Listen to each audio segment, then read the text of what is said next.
After an impressive freshman campaign, Cam Coleman is poised to have a breakout sophomore season. Let's take a look at the Phoenix City Phenom on this edition of the Uptempo Podcast.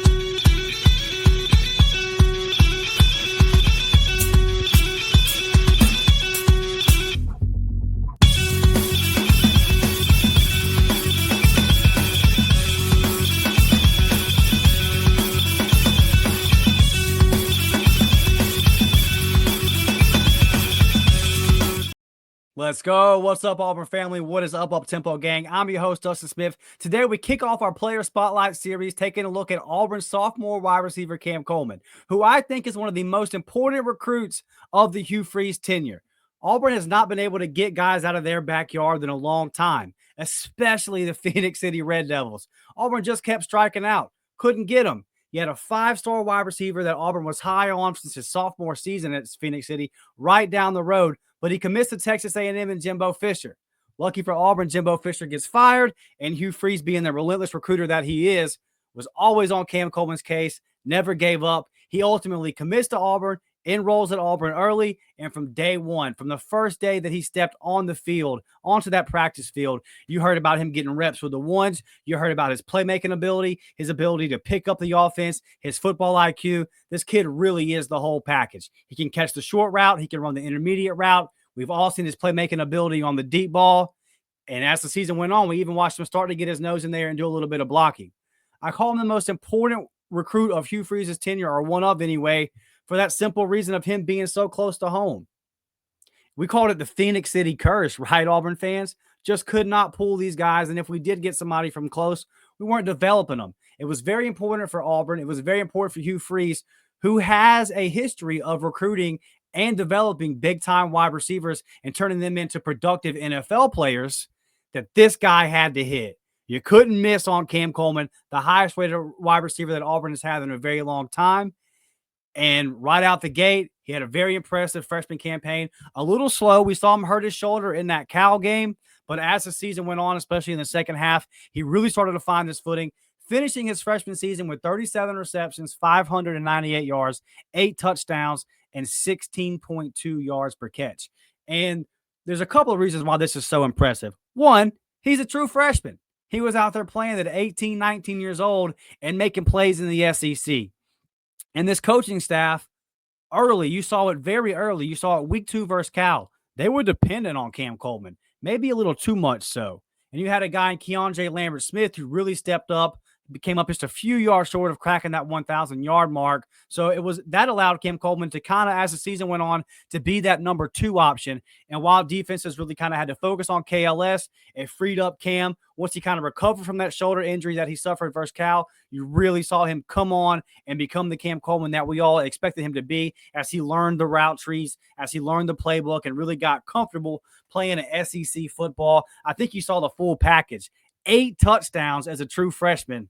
Well, Auburn hasn't had that in a long time. And now with Keonjay Lambert-Smith getting drafted into the NFL, it's Cam Coleman's show. He's going to be the number 1 wide receiver this year. He will be the guy that all the defenses are looking at to stop. He's going to be the guy that on third down, Auburn's looking at to move the chains. It's Cam Coleman's time to shine in Auburn, baby. And personally, I think Cam Coleman is just the kind of guy that is ready to step up to this challenge. When we talk about mentality, this kid is a dog. He's the full package. He can run every route. He can block.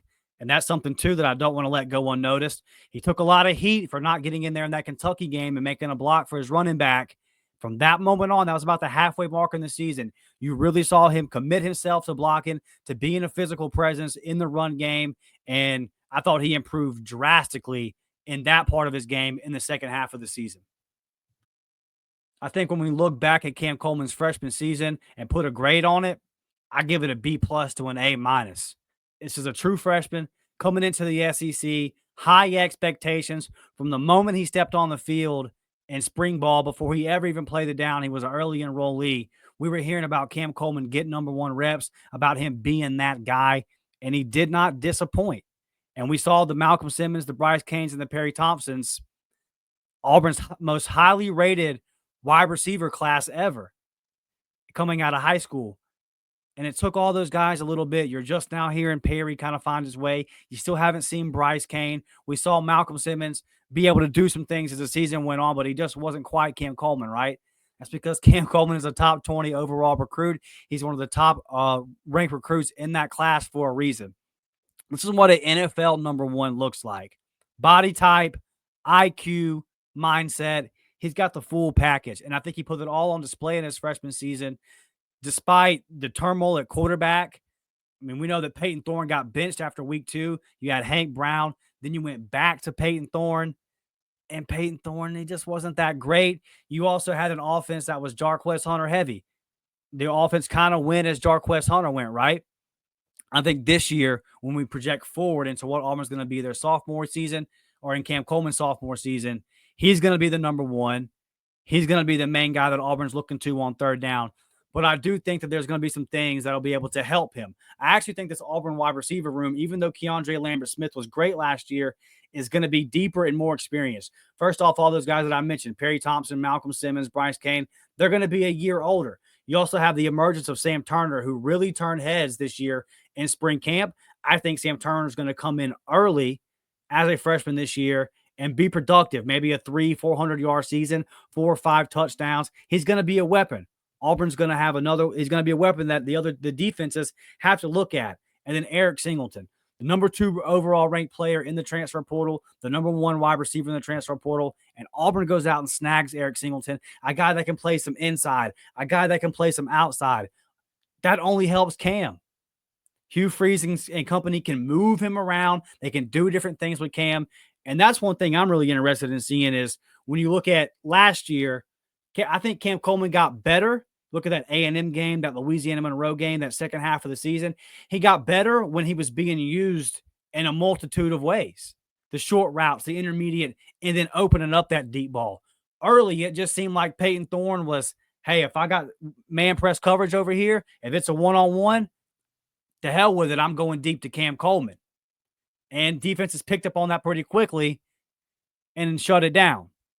But when we started using Cam Coleman in a bunch of different ways that he's more than capable of doing, all of a sudden you saw his game open up. For a freshman to have 8 touchdowns, right there at 600 yards, right there at 40 receptions in the Southeastern Conference, he's that dude. And the reason I think that you're going to see even more from him this year is I just think the offense is going to be better. That's kind of the big question. Can Cam Coleman get over 1,000 yards? I think it's certainly possible.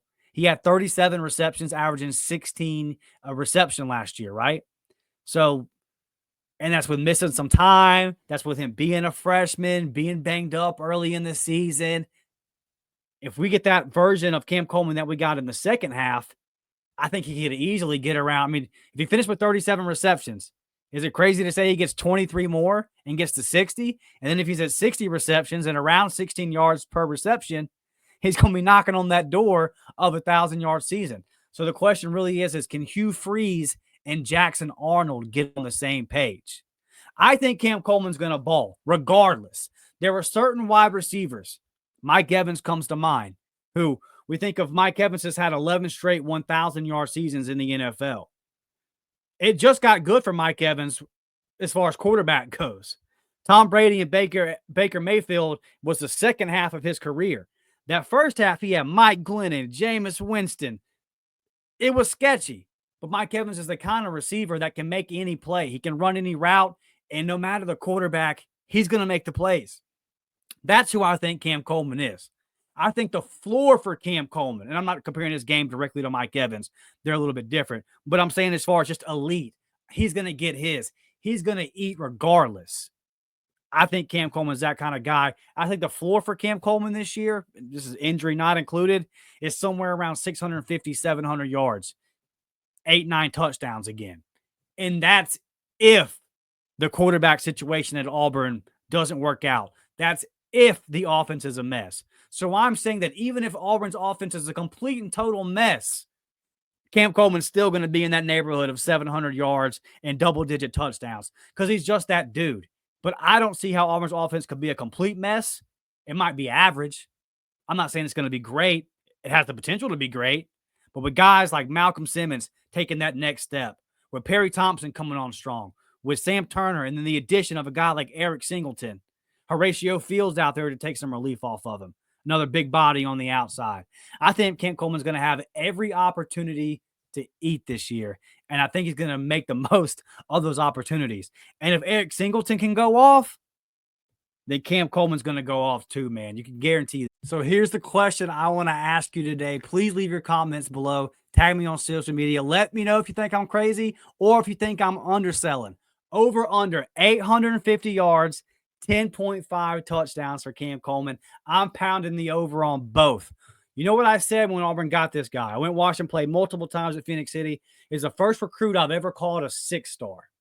I said 5 stars ain't enough for Cam Coleman. He's that dude. I'm going over.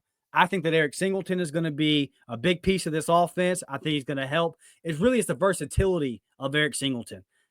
Because although Keandre Lambert-Smith was great, he was mainly that outside guy, right? You can do a little bit of everything with Eric Singleton. And I think you're going to see Cam Coleman with a year in this playbook, with a year of being in the same system, this Derek Nix, Hugh Freeze offense. I think you're going to see Cam Coleman do a little bit more than you saw him do last year. A more diverse route tree. And I think you could even see him do, I mean, he's an outside guy, but you can move him inside, do some different things, play some mismatches and all that kind of stuff. I'm going over 850 yards. I'm going over 10.5 touchdowns for Cam Coleman. I think he's right around that 1,000-yard mark, and I think he gets around 11 touchdowns, maybe even 12. If he can get around 55, 60 receptions, he's going to clear that 1,000-yard mark, in my opinion, and just those big plays. That's what we're looking for out of Cam Coleman, right?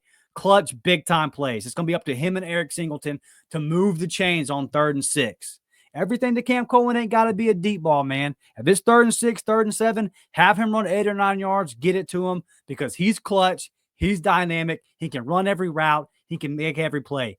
I'm expecting Cam Coleman to have a breakout all SEC type season, and although he won't be eligible for the draft, he will be entering his junior year as one of the top projected draft picks at the wide receiver position in the entire NFL.